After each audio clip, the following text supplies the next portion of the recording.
Hey guys, what is up? What's going on? Welcome back to my channel. I have a model today. Thank you so much, Dillian, for being brave and just being sweet enough to let me use you on my YouTube channel today. So I did her makeup. We're going to focus on the base makeup. Basically, you know, how to cover up acne. We all have breakouts. It is normal. Let's go ahead and get into it. So the first thing I'm going to do here is prime her face with the Smashbox Photo Primer Water, especially when I'm working on anyone that has dry skin, acne skin. The skin prep is the most important thing. So next up, I'm going on with the Smashbox Photo Primer Oil. Dillian has dry skin, so you have to be very careful about what products you're using because there's a lot of products that you can put on dry skin that'll make it cake up super easy. So if you do have not oily skin, if you do have dry skin and you have any kind of acne with your dry skin, make sure you're using a proper primer or oil or something just to really hydrate your skin. Next up, I'm going in with some eye cream. I put eye cream on all of my clients. I put eye cream myself every night and every morning before I do my makeup. This is just going to really help hydrating that under eye area and also make your concealer go on nice and smooth. Up next, going in with L'Oreal Magic Perfecting Base. I'm beginning to like this more. No, in fact, I do like this more than the Benefit Professional. This is just going to blur any pore. She doesn't have a lot of pores. I got large pores on my face, but any pore areas on her face, just going to give it that blurring effect.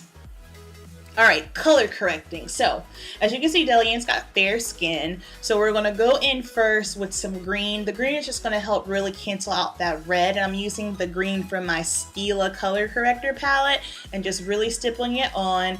And then next I'm going in, this is her corrector.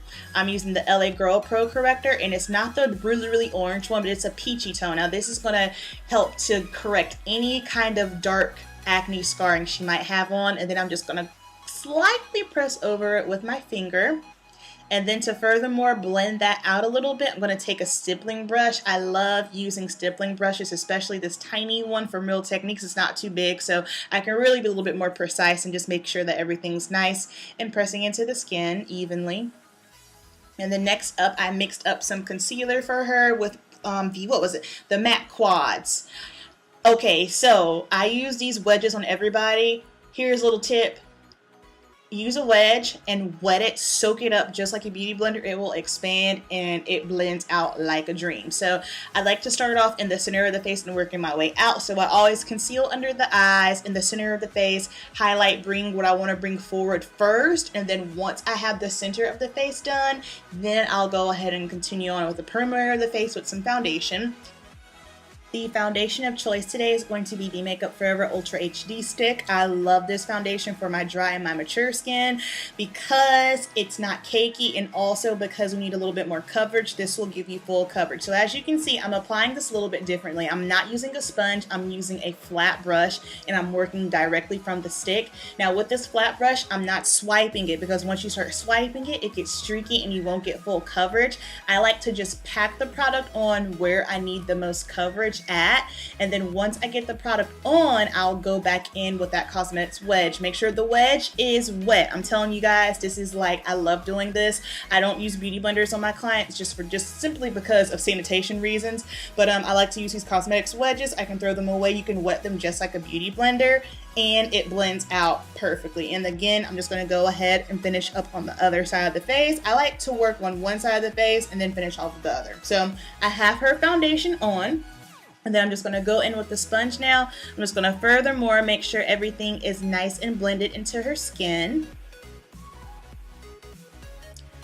Alright, now setting is going to be very tricky with dry skin. I'm using a stippling brush just simply because a stippling brush is not going to pick up as much powder as a powder brush, and I do not want to use a wet sponge either to set her face, just simply because she is dry and it will cling on to any dry patch that she may have on her face.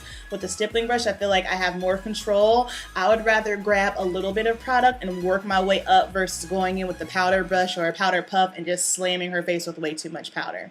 And by the way, I am loving her eyeshadow. For her eyes, I use the Urban Decay Naked Heat palette in the crease, and then on the lid, I use the Stila Magnificent Metal. I believe that shade is Vixen Violet or Violet Vixen. I love it. I'm into it. Alright, so I'm going to go ahead and give her face one more spray with the Smashbox Photo Primer Water. That way she doesn't get cakey. I already filled in her brows off camera, gave her a touch of bronzer and some blush, and topped it with the clear lip gloss, and then that's going to be it for this look. I hope you guys enjoyed it, and I hope you learned something new. Thank you so much for watching, and I will see you guys in my next video.